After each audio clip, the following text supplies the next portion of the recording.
I remember opening them up and I watched like 10 seconds and I just slammed my laptop closed and went, oh shit. What was exciting for us when we talked about this movie, and it's still exciting for me, is that it's mummification for a different purpose. It's not about pharaohs, it's not about rich people, it's not about gold. Give me something that this movie does that's in the traditional style of the great mummy movies. A secret is revealed.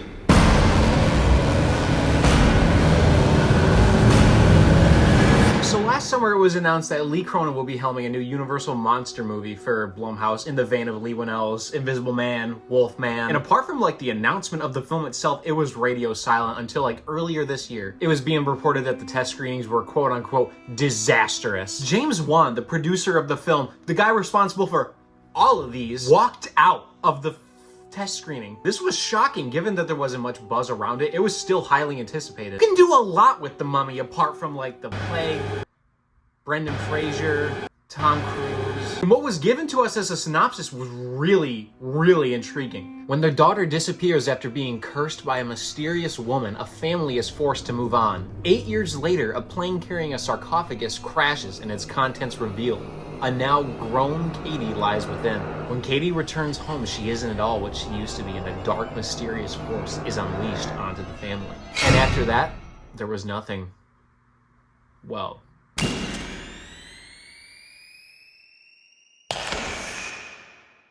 everything that had put a damper on my expectations was gone. Neuron activation. It was this quiet, eerie teaser, only broken up by like this harsh electrical buzz from this camera flash, showing us this creepy examination of this sarcophagus and the body preserved inside, only for it to be revealed it's still breathing. Mix that with these super intriguing clips of a pyramid, bandages littered with hieroglyphics being peeled off someone's skin, a scorpion crawling out of a woman's mouth, a tape, and what I can only imagine is what the family took in thinking it was their daughter.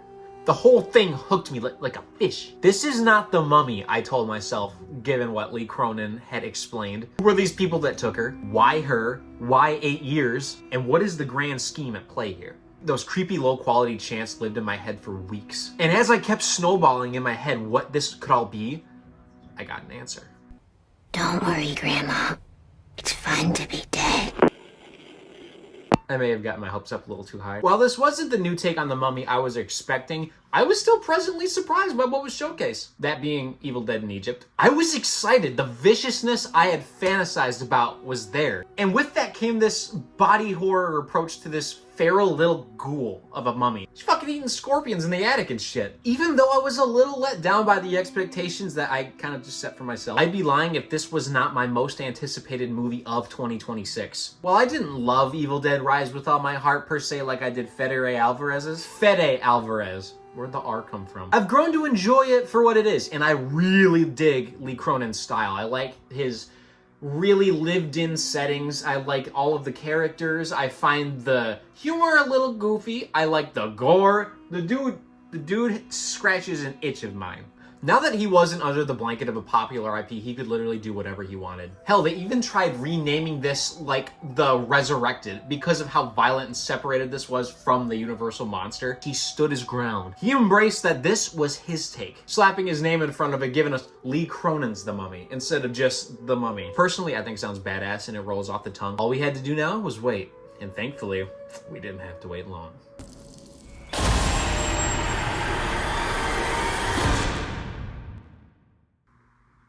Okay. When an Evil Dead Rise and a Bring Her Back really like each other, a Lee Cronin's The Mummy is born. Lee Cronin's The Mummy is wild. It's a gory, violent, gooey, goofy, altogether ooky movie. When Lee Cronin said he'd be doing a brand new take on The Mummy, he was telling the truth. He was not lying. This is my favorite movie Mummy, conceptually speaking. From how it looks to how it operates, even if it is just a deadite. However, there was some aspects of Lee Cronin's The Mummy that I wish weren't just Evil Dead. No disrespect to Cronin, but it does really feel like one day he was sitting in his Lee Cronin office and he was just like, oh my god, I'd really like to do a new take on The Mummy that's like an actual horror instead of like an adventure comedy Tom Cruise movie. But in the process, he watched Bring Her Back and thought to himself, what if I inject elements from Bring Her Back into Evil Dead Rise, and what if the apartment from Evil Dead Rise was in New Mexico because it might be a little too expensive to film in Egypt. The damn thing's over 2 hours long, which I think is both a blessing and a curse, ironically. The blessing is things get to expand with the time we have and we get to meet the family. The cast is one of the biggest highlights of the movie. Real quick, I forgot to give credit where credit is due. Natalie Grace as Katie. She does so well with the physicality and like the meanness of this thing. She's great at portraying this disturbed, fragile person and then turning into like this little evil fucking thing. The curse is that this thing is just all over the place. And that's kind of what the runtime dedicates itself to. I understand wanting to build the mystery about what happened to her and where was she all these 8 years,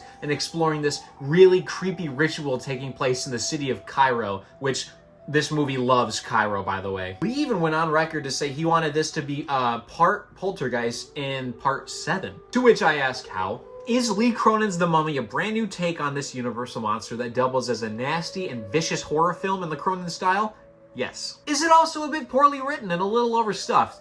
Yeah. There's a reason that they tried to rename this as The Resurrected or something. But the title really does speak for itself. This is Lee Cronin's and Lee Cronin's only. And I'd be lying if it isn't the best thing ever at some points. It's just a film that tries to explore 8 different avenues when it only really needed 2. As of now, I give the movie a 7, given that what I did enjoy surpassed the faults the movie had. But the faults are still there. I will obviously be here for whatever Lee Cronin puts out next. I mean, the audience score speaks for itself. Obviously, people love this. I'm so mad. Tangent here. But I was promised the Evil Dead teaser in front of The Mummy. And because I went on a Thursday, I didn't. Anyway, those are just my biased, one-sided thoughts on The Mummy.